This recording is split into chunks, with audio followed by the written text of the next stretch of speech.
Kadang neneknya rambutnya gitu, kadang disanggul. Berarti sekarang dilepas artinya dia ada agak sedikit marah ya? Iya. Dengan kehadiran kita ya? Karena dia nggak setuju Ari ngobrol sama Roy. Iya, dari awal emang udah nggak setuju. Tapi saya pengen lepas. Saya nggak mau soalnya. Iya. Emang kalau auranya di kuntilanak itu dingin ya, Roy? Atau apa sih? Iya, dingin. Mostly banyakan mereka dingin. Karena mereka kan hawanya hawa kematian. Jadi banyakan dingin. Dan terutama nenek ini. Nenek ini kok nggak mau maju ke sini ya? Nggak tahu, Selalu Pak. berada di belakang kamu terus. Terus saya juga pernah keluar kelabang tiba-tiba dari punggung. Keluar ke abang. No way. Boleh deh sekalian aku panggil saudaramu tadi. Boleh. Ya? Untuk melihat kelabangnya. Ya, Kamu pasti titipin. Siapa namanya? Yati, Yati. ya kakak sepupu. Mbak Yati, kakak sepupu dari Mas Ari ya. Boleh masuk Mbak Yati? Ya. Wow. Assalamualaikum Mbak Yati. Waalaikumsalam. Dari Medan juga asalnya? Iya, Enggak. kalau asalnya. Hah? Asalnya ya. Asal dari Medan. Roy, Iya. tuh Eh, mau dideteksi nggak? coba lihat ya. Katanya itu seperti itu yang keluar Ya. dari punggungmu. Iya. Tahun berapa benar. itu ingat nggak? Baru sebulan yang lalu. Wah Allah. Hmm, Sembari Roy mendeteksi, aku mau nanya sama Mbak Yati. Mbak Yati sebagai saksi hidup kah? Iya. Menyaksikan betul yang kayak gitu-gitu keluar atau datang atau? Iya, kalau yang kelabangnya aku nyaksiin, tapi kalau yang belatung-belatungnya enggak. Aku Enggak. kan di Jakarta, dia di Apa yang kamu saksikan waktu itu Mbak Yati? Ya nggak ngerti ya, aku tiba-tiba keluar dari belakang badannya.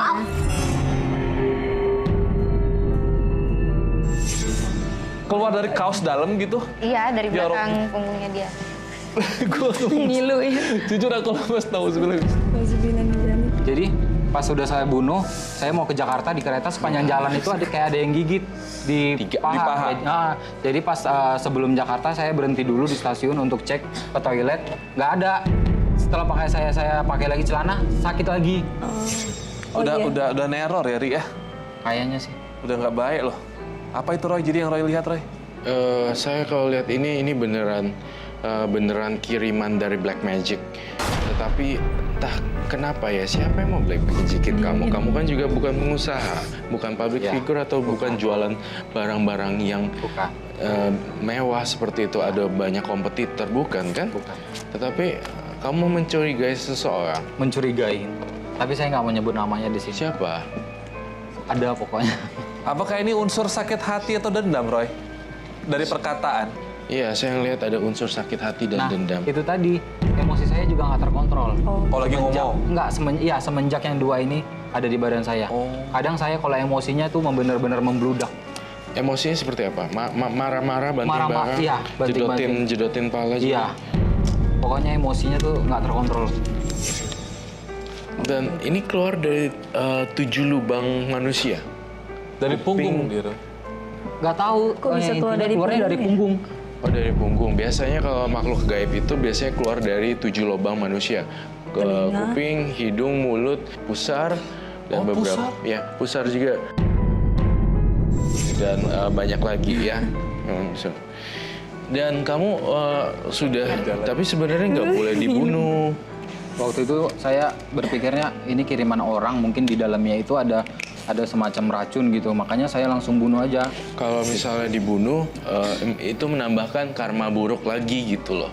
Jadi sebenarnya setiap makhluk hidup, setiap hewan, setiap manusia berhak mendapatkan kebahagiaan apapun itu. Walaupun ini kelabang adalah medium yang digunakan oleh sang dukun untuk menyerang kamu. Tetapi pada dasarnya mereka itu sebenarnya nggak tahu kok kalau mereka digunakan untuk kejahatan seperti itu. Ya, saya sebenarnya pengen lihat kondisi kelabangnya. Jadi saya menggunakan ini bolak-balik dan saya ingin pegang apakah memang benar Roy ini. serius? Ya, ini memang benar ini kelabang kiriman atau memang keluar dari God. Sebentar deh, tapi kan ini bukan kelabang yang waktu Ari bunuh kan? Maksudnya Bukan. ini kelabang yang menyerupai. Jadi Kalau ini ketemu di mana? ini saya keluar dari rumah. Keluar dari rumah. Iya. Aduh. Jadi 3 hari yang lalu juga pas saya mau sahur juga, itu tiba-tiba ada lalat hijau, tiba-tiba tuh di atas kepala saya. Awas. Ku tak kuat Biasanya ada mantra-mantranya, Robi, kalau untuk seperti ini. Jadi, apa namanya? Awas. Sorry, Aku jadi inget waktu kita di itu deh, Roy. di mana? Dewi Persik itu Nih ya, yang seperti ini. Kita tidak boleh membunuh sama sekali hewan apapun di muka bumi ini. Karena setiap makhluk itu berhak mendapatkan kebahagiaan. Ya. Oke, apa yang Roy deteksi itu? Di sini saya mendeteksi dia ini dipakai untuk sarana untuk membunuh kamu.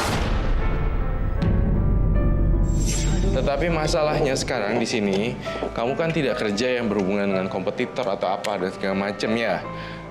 Ini memang kiriman kalau saya itu. Ya, saya Semua juga hewan udah aku ini gitu. paling gak kuat. Kiriman pokoknya, ini 100% adalah kiriman. Tapi saya bekali dengan sholat-sholat yang khusus dan kemudian meruqyah diri sendiri juga. Kemudian juga banyak melakukan perbuatan baik juga, melepaskan hewan-hewan melata, jangkrik, kemudian juga apa namanya reptil yang lain gitu. Setiap makhluk ini sebenarnya ini hewan yang dikirimkan oleh sang dukun gitu sebenarnya. Tetapi mereka ini kan tidak bersalah kalau logika anak indigo gitu. Itu sih pemahaman Roy. Mungkin beberapa orang sulit menerima ya. Kan hewan mengganggu, mestinya dibunuh aja. Jangan dong. Mereka berhak mendapatkan kebahagiaan juga. Tapi kamu harus berhati-hati lagi, ya.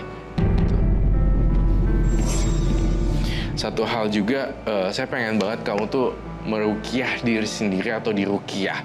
Karena proses ruqyah dari proses awalnya dan akhirnya itu sebenarnya keyakinan pada Allah juga yang di atas. Karena itu akan menghasilkan satu efek yang baik sekali, hasil yang baik. Itu saja dari Roy Kiyoshi. Mbak Yati sebagai saksi hidup dari Ari, apa aja yang Mbak Yati saksikan emang? Selain dari, kelabang itu keluar dari punggung. Itu lagi apa? Lagi ngobrol waktu itu? Iya, lagi ngobrol waktu itu. Aduh. Oke, terus Dia apa ada lagi? pecicilan dia begini-begini, kenapa aku kira nggak taunya ada kelabang ini. Oke. Ya kok aku bingung juga keluar dari mana gitu, Oke. tiba-tiba ada. Ya. Berbicara soal musuh, emang Mas Ari ini tendensi punya musuh banyak, besar? Kalau untuk musuh kayaknya aku nggak tahu ya, cuman dia memang agak pemarah sih orangnya. Pemarah. Gitu. Kalau mungkin suaranya aja kayaknya agak keras ya sama siapa aja Orang Medan gitu. lah ya, gitu ya. Kalau orang Karena Medan hatinya lembut gitu. kok. Terus? Mungkin orang salah menilai dia dari luar aja gitu aja sih. Nggak sampai yang marah-marah sampai bikin orang sakit hati atau itu sebenarnya enggak. Tapi nggak tahu kalau menurut orang lain ya. Kalau kayak saya kan udah biasa. Betul. Kejadian janggal lainnya apa saja selain kelabang yang Mbak Yati saksikan? Pernah waktu itu ada temen yang minta tolong. Waktu itu ada satu kehilangan motor ya. Gitu. Terus karena temennya itu takut gitu, akhirnya saya dampingin aja. Nenek itu ngebantu. Ada nenek yang ngebantu. Yang ini? Ya. Bentuk bantuan seperti apa yang dilakukan? Jadi kayak semacam apa ya, Ari itu suka kayak manggil gitu kalau udah kepepet banget. Tapi kalau nggak kepepet sih nggak.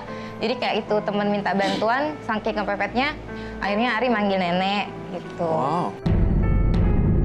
Terus pada saat nenek masuk ke kamu, dia memberitahu di mana motornya ya? Iya. Tapi ada itu kayak dia minta dupa. Ya ada Syarat-syarat mainnya, ya. ada syarat-syarat. Tapi takut lah ya. Ada. Dari Kadang syarat saya- yang kecil-kecil tiba-tiba minta syarat yang besar, ujung-ujungnya Iya. minta nyawa kan bahaya ya? Iya. Kadang saya juga lagi jalan nih, nemu kantil, nggak tahu entah kenapa saya petik, saya makan. Oh, langsung Iya, itu spontan salah ya. satu. Kadang salah satu yang minta nenek juga. Berarti itu kantil. kemauan si nenek itu ya.